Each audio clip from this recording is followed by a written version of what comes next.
Today we're going to be talking about borrowed authority versus earned authority. Your offer is replicable.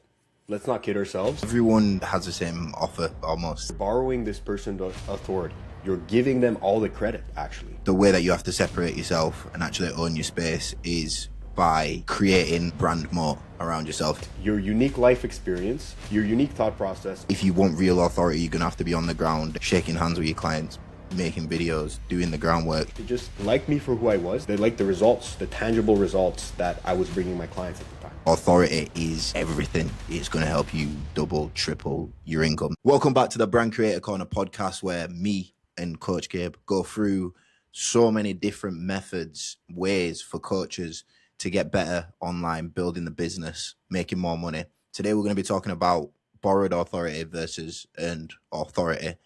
So that's you taking ideas from someone else, for example, stealing that, try to say it's yours. It's not actually yours. You need to be original. That's why people are going to come to you. So how do we build that authority for ourselves? What's the first step of building authority so we don't have to steal stuff from others?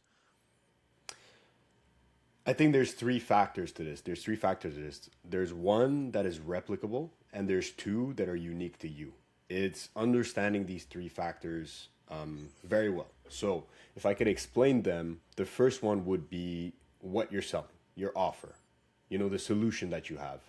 And for example, if you're any sort of online coach, your offer is replicable.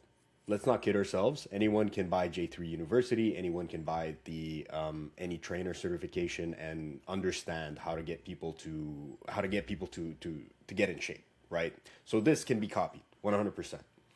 Where you're unique is your personality, and expanding on the personality point, it's your unique life experience. It's all the content you've consumed up to now that has entered your mind on a conscious and a subconscious level that caused you to communicate the way you communicate, to carry yourself the way you carry yourself, for you to have the energy that you have, and your unique thought process.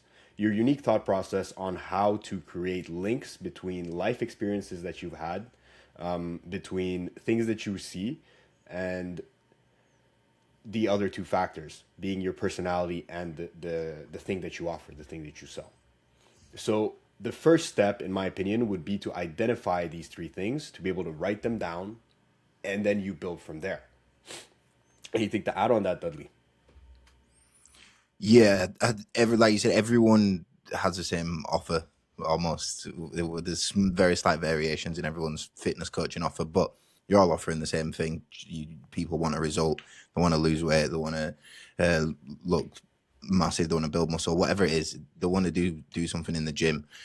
So the way that you have to separate yourself and actually own your space is by creating, I call it like a brand moat around yourself. Imagine yourself in the middle castle, and around the castle is like a big moat. And in that moat is all of the personality, your thoughts, your own personal frameworks and ways of working, your view of life, like everything about you is in that moat. And that's what's protecting other people from coming in and stealing and copying your offer. And all that is creating authority for you and what you bring to the table. The only way that people can get through that into the castle to steal your offer, to steal your clients, to do whatever they're trying to do to ruin your business, is if you shift away from that. If you shift away trying to be someone else, because then you lose a piece and that leaves an entry door for someone else to come in.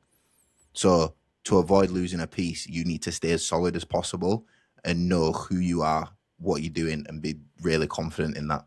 And that builds a lot of authority and security in your offer as a whole.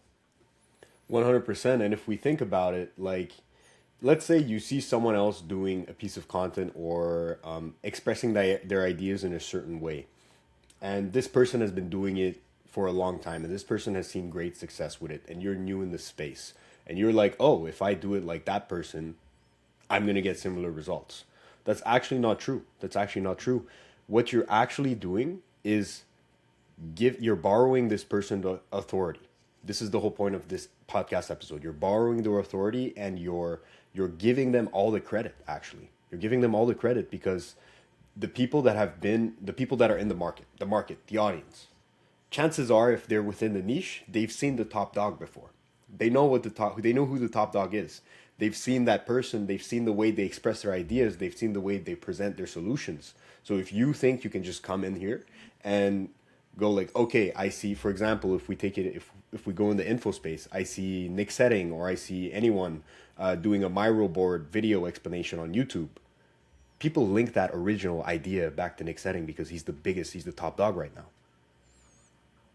So that's what I want to talk about. It's how to kind of get out of that, how to inspire yourself from these ideas, the way that people are explaining things, the way they're presenting solutions, but still add your own sauce to it. So people can't just go around and say, okay, no, he's doing it like this person, or he's doing it like that person. They start associating the methodology and your thought process with you instead. I could give an example for this, like just the benefits. Like this idea is battle tested because the benefits of doing this straight away, I've seen it this week. This week I have 30 sales calls booked. 30 sales calls booked this week.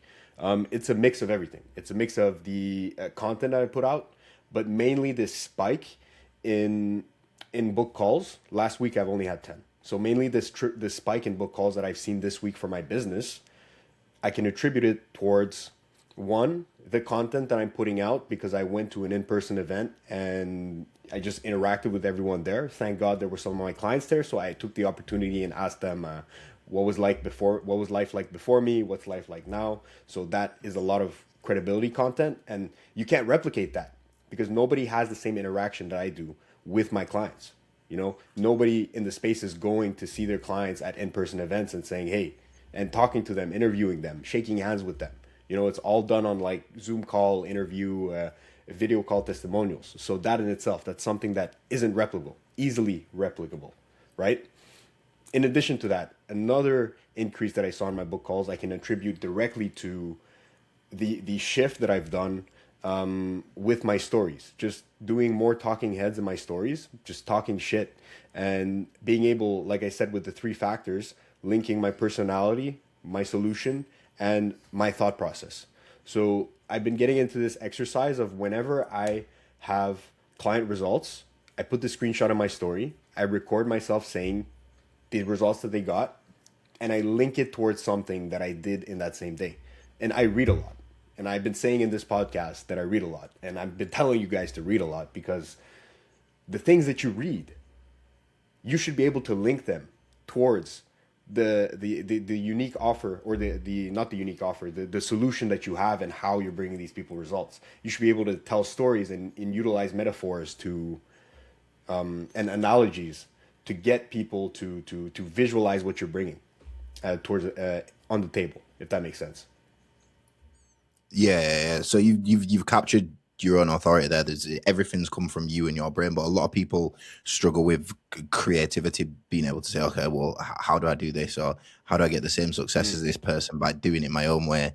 And so it can be something as simple as just using certain words and certain terminology as well. Like I tell a lot of my clients to use the word framework, because by using the word framework, you can then position yourself you could put yourself in a position of authority by saying, I've essentially created this framework. Someone else could have, obviously everything in fitness has already been done before. So you're looking at processes that have already been done. So if you can say, this is my 5-step framework, just that slight change of wording is going to add a lot of authority to what you bring in, because people are going to go, whoa, this is this is Dudley's 5-step framework. What's Dudley's 5-step framework? But if I just said, this is how you go from, this is how you get shredded in 8 weeks or something like that, people are going to know what it's going to be. Or he's going to be in a deficit, you're going to be doing this. But if I go, this is my 5-step framework to get men approaching 30 years old in the best shape of their life, it's like, okay, right, that's where the authority comes in. One, because I've been super specialist on the niche there. And I've also said I've created a certain framework, but that framework could have been done 50 million times, but just because I've pushed it the way I have, so the terminology in it, it adds a lot of authority. So that's an easy way for people who lack a little bit of creativity in showing what they do to really put themselves in a higher position, and get people wanting to listen to what they're going to say instead of just listening to the top dogs, because you might have an extra step in there that might be something that is really, really you. But 100%. I think a lot of people ride as well off of I'm known for slamming in the science-based community a little bit, but riding off the back of certifications and all that kind of stuff, or working at a certain gym, or I've worked at a certain gym, or this or that, you're borrowing the authority from the certification. You're borrowing authority from the gym that you've worked at. It's not actually your own authority. And you can get caught up in just the stuff that doesn't actually matter. If you want real authority, you're going to have to be on the ground, exactly like you were, Gabe, shaking hands with your clients, making videos, doing the groundwork, showing real transformations, working with real people. That's where real authority is built. It's not the course that you did online, the certification you got, the gym that you've worked at. It's the actual real world people, and showing that you're working with the real world people and you're getting results with the real world people. So you can own your authority by leaning into the right things, because no one cares about certifications in these days, especially. Yeah, 100%. 100%. I love the point that you brought of borrowing authority from gyms and certifications, man. 100%. I agree with that. It's, as you said, it's being in person. It's not only bringing those, showcasing those tangible results, showcasing the tangible, but it's who you are as well. It's who you are as well. Because if you were so secure in your unique, in the mechanism that you use to transform people's lives, and you were sure in it, you shouldn't rely on NASM or ISA, or I don't know what the UK certifications are, but I know what the American ones are. You shouldn't rely on those as your backbone in order to get clients. And anyway, like, I'm sure people watching this is because you've experienced that. You've gotten your certification, and then you realize, okay, but nobody gives a shit. Because that's what happened to me. It's exactly what happened to me. I thought that my NASM CPT would bring me authority, when in reality, what really brought me authority back in those days when I was 19 and I got my NASM CPT was the fact that at the same time as I was studying for my certification, it was COVID, and I bought gym equipment, and I invited all my friends to train in my basement, and I just made a shit ton of content out of it. So that's how I got my first clients, and that's how I really learned how to train people. And like, it was, in Canada, we had like a 6-month quarantine. So I was like 6 months with these guys coming to my gym every day, and I was training them in person. So I had that experience. I was making content out of it. I was explaining the client results at the same time. And in my mind, at the same time, I was studying for the NASM, and I thought it was important. I thought I had to get it. But in reality, like, no one gave a shit. No one gave a shit. They just liked me for who I was. They liked me for the way I brought results, and they liked the way that my clients, they liked the results, the tangible results that I was bringing my clients at the time. Yeah, that's it. Actual tangible stuff. So practical application and action steps for getting that authority, getting that solid authority. Number one, I think you have to look at the position that you're in right now. A lot of coaches are in the position of saying, I help everyone, which I've spoke about so many times. I just want to help people lose fat. And I actually made a reel about it the other day, saying the people that don't actually lose fat are the people that just say, I want to lose fat. Because there's no moment behind it. As I keep talking about moments are so important, and you can build a lot of authority by just sticking to one moment and say, I solved this moment in this person's life. So look at the people that you coach right now, and look at the people that you follow, people that you potentially want to work with as well, and just say, what's the moment that they're struggling with right now, and how can I be the number one go-to person to solve this moment? And that will give you a lot of authority within those people that need that moment solving. If you just keep pushing down the path of showing results, and speaking to people within that niche, and also creating good, consistent content, targeting those people as well. So that's the first thing. Take a step back and just do a little bit of a audit, so you have a clear picture of where you're at right now and how you can then push forward. Another way would be to interview your best client, see what results they've gotten, why they would recommend someone working to you.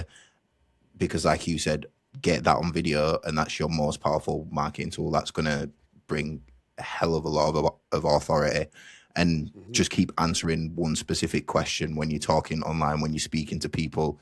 Stay really consistent in it, and also do a long form video. I think long form videos on one specific topic will help you create a lot of authority. So there are three things that you can do literally right now after watching this Hmm. to Hmm. to up your authority levels if you feel like they're lacking at this moment in time. 100%, 100%. And some food for thought with the client testimonial, with the client case study videos. It's people, they, in a market like today where everyone can bring everyone results, they're not actually buying the results anymore. People are buying the identity shift. So it's being able to showcase that.